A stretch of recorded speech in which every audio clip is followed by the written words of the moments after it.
यदि मुख्यमंत्री ईमानदार हैं तो फिर जो है ये खनन चोरी करने वाले कौन हैं? आखिर बुंदेलखंड को आप विकास से विनाश की ओर ले जा रहे हैं। इस प्रकार का अवैध खनन तो सपा की सरकार में नहीं हुआ, जितना कि जो है आज भारतीय जनता पार्टी की ईमानदार सरकार कही जाने वाली और ईमानदार मुख्यमंत्री के कार्यकाल में जितना अवैध खनन किया जा रहा है। तो आप देख सकते हैं कि नदियों में किस तरीके से खदान की जा रही है बीचों बीच, और जो जंगल है उसको पूरी तरीके से खत्म किया जा रहा है। जालौन के मुहाना खंड संख्या 3 में खनन की कहानी अब सिर्फ लाइसेंस और नियमों की नहीं रह गई है। ये एक्शन, सस्पेंस और माफिया मसाला से भरी ऐसी वेब सीरीज बन चुकी है जिसे OTT वाले भी देखकर शर्मा जाएं। मुहाना खंड संख्या 3, जहां ओम श्री राधे राधे ट्रेडर्स के नाम से खनन आवंटित है। कागजों में सब शांत, सब पवित्र, सब नियमों के अनुसार, लेकिन जमीन पर जी नहीं, जमीन पर नहीं, सीधे नदी पर मशीनों का पूरा जल सफारी चल रहा है। नमस्कार, आप देख रहे हैं खबर चौक और मैं हूं अमन सिंह वत्स आपके साथ। आज बात करेंगे उस संस्था की जिसके ऊपर जिम्मेदारी थी देश में हर एक सांस की रक्षा करने की, जिसे 2010 में इसलिए गठित किया गया कि पर्यावरण की सुरक्षा की जा सके, लेकिन आज वो खुद सवालों के घेरे में है। जी हां, हम बात कर रहे हैं NGT की। करोड़ों रुपए का बजट, अनेकों आदेश, फिर भी जो जमीनी हकीकत है वो शून्य है। और आज यही जमीनी हकीकत दिखाने के लिए हम राजधानी लखनऊ से लगभग 150 किलोमीटर दूर हमीरपुर जनपद में पहुंचे हैं। आप देख सकते हैं कि यहाँ पर जो माइनिंग हो रही है, बताया जाता है कि इसका आवंटन जो है वो जालौन से हुआ है, लेकिन जो माइनिंग है वो कहीं ना कहीं हमीरपुर के क्षेत्र में होती हुई दिखाई दे रही है। आप देखेंगे कि किस तरीके से यहाँ पर जो मानक होते हैं उनको दरकिनार करते हुए माइनिंग की जाती है, क्योंकि NGT की जो रिपोर्ट है उसमें साफ तौर पर कहा गया है कि नदी के तट के 500 मीटर अंदर कभी भी अवैध खनन नहीं हो सकता है। अवैध खनन रात में नहीं हो सकता है, यानी कि सूर्यास्त होने के बाद कोई भी खनन नहीं होना चाहिए। उसके बावजूद आप देख सकते हैं कि रात हो चुकी है, रात होने वाली है, किस तरीके से खनन हो रहा है। और सबसे बड़ी बात जो है उसमें बताया जाता है कि NGT की जो पॉलिसी है कि नदी की धारा को आप प्रभावित नहीं कर सकते हैं, लेकिन उसके बावजूद आप देख सकते हैं किस तरीके से नदी के बीचों बीच में ये खनन किया जा रहा है। तो कहीं ना कहीं पूरी तरीके से जो नियमों को ताक पर रखा गया है उसे आप देख सकते हैं। कहा जाता है कि जो खनन होगा उसमें हाई पोक्लाइड मशीनों का यूज नहीं होगा, लेकिन यहाँ पर देख सकते हैं कितनी बड़ी बड़ी मशीनों से खुदाई की जा रही है और ओवरलोड वाहनों में किया जा रहा है। यहाँ से निकलने वाले जो वाहन हैं कहीं ना कहीं इस क्षेत्र को भी प्रभावित कर रहे हैं, यहाँ की सड़कों को भी वो पूरी तरीके से प्रभावित कर रहे हैं। जिस तरीके से बताया जाता है कि अवैध खनन जो होते हैं उन पर कहीं ना कहीं जो स्टेट गवर्नमेंट होती है उसकी जिम्मेदारी होती है कि इनकी देखभाल करें, कहीं मनमानी तरीके से तो काम नहीं कर रहे हैं। तो आप देखते होंगे लगातार CM योगी के अपने अपने आदेश जारी होते हैं। एक बार अभी जल्द में ही मीटिंग हुई थी सभी जिलाधिकारियों को कि जहां पर खनन हो रहे हैं वहां पर निगरानी बढ़ती जाए, कहीं भी अवैध खनन न होने पाए। लेकिन उसके बाद जो हमीरपुर के जिलाधिकारी हैं, जो जालौन के जिलाधिकारी हैं, कहीं ना कहीं वो आंख मूंद कर बैठे हुए हैं। और यही वजह है कि आज हम लोगों को लखनऊ से चलकर हमीरपुर आना पड़ रहा है और इस सच्चाई को दिखाना पड़ रहा है। आप देखेंगे कि किस तरीके से यहाँ पर जो ओवरलोड वाहन गुजरते हैं उनसे पूरी तरीके से ये पुल जो नदी के ऊपर बना हुआ है ये क्षतिग्रस्त हो चुका है, यानी कि जो लोग इससे आज सफर कर रहे हैं उनके जान पर भी कहीं ना कहीं संकट बना हुआ है कि कभी भी उनके साथ दुर्घटना हो सकती है। तो आप देख सकते हैं कि नदियों में किस तरीके से खदान की जा रही है बीचों बीच, और जो जंगल है उसको पूरी तरीके से खत्म किया जा रहा है, क्योंकि जो उड़ने वाली धूल है वो फसलों को प्रभावित करती है, वो पेड़ पौधों को प्रभावित करती है। तो इस तरीके से पूरी जो धरती है वो कहीं ना कहीं यहाँ का हरियाली है वो खत्म होते हुए नजर आ रही है। अब सवाल उठता है कि क्या सिर्फ नोटिस भेजना ही पर्यावरण की रक्षा है? सवाल ये है कि सुनवाई अगली तारीख तक टली ये बोल देने से क्या ये सब समस्याओं का समाधान हो पाएगा? और इसी पर सवाल उठता है कि जब देश की नदियां इस तरीके से मर रही हैं, हर सांस में जहर घोला जा रहा है, तो फिर कैसे जो बातें हैं वो की जाती हैं कि नहीं सब कुछ प्रदेश में ठीक ठाक चल रहा है, जो आदेश होते हैं वो तो लगातार आते रहते हैं, लेकिन कहीं न कहीं जो जिले में बैठे अधिकारी हैं वो इसको अनसुना कर देते हैं और फाइलों में तो वही दिखाया जाता है कि ग्रीन जस्टिस। बस लोगों को ये आश्वासन दिया जाता है कि हर एक समस्याओं का समाधान होगा, लेकिन समस्याओं का समाधान किस तरीके से होता है ये आप भी देख रहे हैं और हम भी देख रहे हैं। तो पूरी तरीके से ये माना जाए कि जो हमीरपुर क्षेत्र है उसमें पूरी तरीके से अवैध खनन करने वाले माफियाओं का कब्जा है।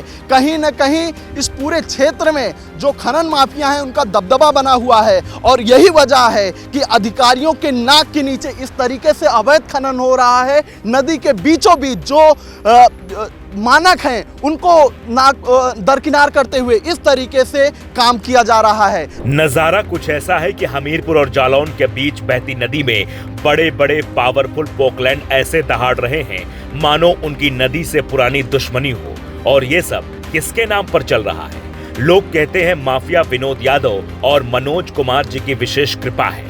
इनकी कृपा के बदौलत ही नियम कानून सब धरे के धरे रह जाते हैं और काम ऐसे चलता है कि मानो सरकार यही है। मतलब कंपनी का नाम भले ही राधे राधे है, लेकिन काम पूरा जय भारी मशीन व ओवरलोड महाराज ही कर रहे हैं। इस बारे में जब हमारे संवाददाता ने सीनियर एडवोकेट विजय दुबे से बात की तो सारी कड़ियां खुलने लगी। तब हमें यह एहसास हुआ कि कैसे सत्ता के सहारे इस पूरे कुकृत्य को अंजाम दिया जा रहा है। नमस्कार, आप देख रहे हैं खबर चौक और मैं हूं अमन सिंह वत्स आपके साथ। हमीरपुर और उसके आसपास सटी जिलों में जिस तरीके से अवैध खनन हो रहा है उसको लेकर आपने कवरेज देखी हमारी। अब इसी पर बात करेंगे। हमीरपुर के सीनियर एडवोकेट हैं विजय द्विवेदी जी, याचिकाकर्ता भी रहे हैं खनन के। सर, जिस तरीके से हमीरपुर और उससे सटे जिलों में अवैध खनन हो रहे हैं, नियमों को ताक पर एकदम रखकर, क्या कहना चाहेंगे? बुंदेलखंड को लूटने का प्रयास है। बुंदेलखंड वैसे भी बंजर भूमि के रूप में जाना जाता है। यहाँ की कृषि लगभग 15 वर्षों से प्रभावित है, यहाँ का किसान प्रभावित है और इस पर जो दोहरी मार है वो खनन माफियाओं की है। खनन माफिया बुंदेलखंड की, वो बेतवा नदी हो, केन नदी हो या बर्मा नदी हो या धसान नदी हो, ऐसी कोई नदी नहीं है जिस नदी को इन्होंने बिल्कुल नेस्त नाबूद न कर दिया हो। इस प्रकार का अवैध खनन तो सपा की सरकार में नहीं हुआ, जितना कि जो है आज भारतीय जनता पार्टी की ईमानदार सरकार कही जाने वाली और ईमानदार मुख्यमंत्री के कार्यकाल में जितना अवैध खनन किया जा रहा है। नियमों की धज्जियां उड़ाई जा रही हैं, पट्टे किए जाते हैं, जहां पर पट्टों का संचालन वहां से 25 किलोमीटर दूर किया जाता है। उसकी सीमांकन जो किए जाते हैं वो सीमांकन जो है महीने में बदलते जाते हैं और जहां पर खनन है वहां दूसरे क्षेत्र में जाकर के वो अवैध खनन करते हैं। इस प्रकार से अभी ही थाना जलालपुर में भेड़ी, जहां आपका एक बड़ा अवैध खनन जो है जिलाधिकारी हमीरपुर एवं एसपी की संयुक्त टीम में खनिज अधिकारी के साथ में छापा मार करके अभी उसमें कार्रवाई की, लेकिन ये कार्रवाई नहीं है, ये खनन पट्टा धारकों को बचाने का एक षड्यंत्र है। उनके खिलाफ एक छोटी कार्रवाई करके और बड़ा खनन छिपाना। तो इस प्रकार से जो कार्रवाइयाँ हो रही हैं वो जो है झांसी में हो रही हैं। झांसी में मोती कटरा, मोरम झांसी की नहीं, हमीरपुर की नहीं, ये नहीं देखा जा रहा है कि उसका जिला कौन सा है। झांसी के खनन पट्टा धारक हमीरपुर की मोरम को उठा रहे हैं। आखिर उनको किसने परमिशन दी? पट्टा दिया गया झांसी से और झांसी का पट्टा धारक मोरम उठा रहा है हमीरपुर से। नदियों में अवैध पुल बनाए गए हैं। जो नदियों में अवैध पुल बनाए गए हैं उसकी परमिशन आखिर उन्होंने किससे ली? क्या एनजीटी से ली या कमिश्नर से ली? एनजीटी के आदेशों की धज्जियां उड़ रही हैं, हाई कोर्ट के आदेशों की धज्जियां उड़ रही हैं, जबकि बुंदेलखंड के खनिज सहित उत्तर प्रदेश के 22 जिलों में अवैध खनन को लेकर के सीबीआई जांच, ईडी जांच की गई, जिसमें सीबीआई ने चार्जशीट भी दाखिल की है। इस बुंदेलखंड में इस समय देश के चाहे वो राजस्थान हो, चाहे वो छत्तीसगढ़ हो, चाहे अन्य प्रदेश हो, वहाँ के बड़े बड़े लोग, बड़े बड़े माफिया आकर के हमारे यहाँ अवैध खनन करते हैं। इसी प्रकार से अभी बांदा में रवीश गुम्बर नाम का जो है एक माफिया, उसने जो है अवैध खनन किया। उसके खिलाफ अभी जो है जिला प्रशासन में डीआईजी के आदेश पर एफआईआर दर्ज की गई। उसने भारी हेराफेरी की, जबकि उसके खिलाफ छत्तीसगढ़ में, मध्य प्रदेश में भी जो है ईडी के छापे पड़े। ऐसे लोगों को संरक्षण देकर के अगर अवैध खनन करवाया जा रहा है तो निश्चित एक बड़े स्तर का संरक्षण है, इस पे बड़ी कार्रवाई होनी चाहिए। बिल्कुल, जिस तरीके से आपने जिक्र किया कि अधिकारी कार्रवाई करते हैं लेकिन छोटी कार्रवाई होती है। अभी हम आपके जालौन से जुड़े जो एरिया हैं जहां पर रात में अवैध खनन हो रहा है, क्या प्रशासन सो रहा है? इतना भी नहीं दिखाई देता है कि जो कहा एनजीटी की गाइडलाइन में साफ कहा गया है कि आप रात में खुदाई नहीं कर सकते, माइनिंग नहीं कर सकते हैं, उसके बाद भी इस तरीके की चीज़ें होती हैं, और जबकि वहाँ से पुलिस स्टेशन जो है कुछ ही दूरी पर हैं। इस संबंध में एनजीटी के जो मानक हैं, हाई कोर्ट के जो आदेश हैं, मैंने स्पष्ट कहा कि इनकी धज्जियां उड़ाई जा रही हैं। जिस मानक पर ये खनिज पट्टे किए जाते हैं, उस पट्टों के क्रमानुसार अगर आप बिंदु संख्या 1 से लेकर के बिंदु संख्या 30 तक जाएंगे तो आपको उसमें स्पष्ट मिलेगा कि रात्रि में खनन नहीं किया जा सकता। लेकिन बुंदेलखंड, झांसी हो, जालौन हो, हेमंतपुरा हो जालौन में, या मोती कटरा हो, या हमीरपुर हो, हमीरपुर में भेड़ी खड़का हो, या आप जो है बांदा जाते हैं, बांदा की जो खदानें हो, सभी में आपको रात्रि में अवैध खनन मिलेगा।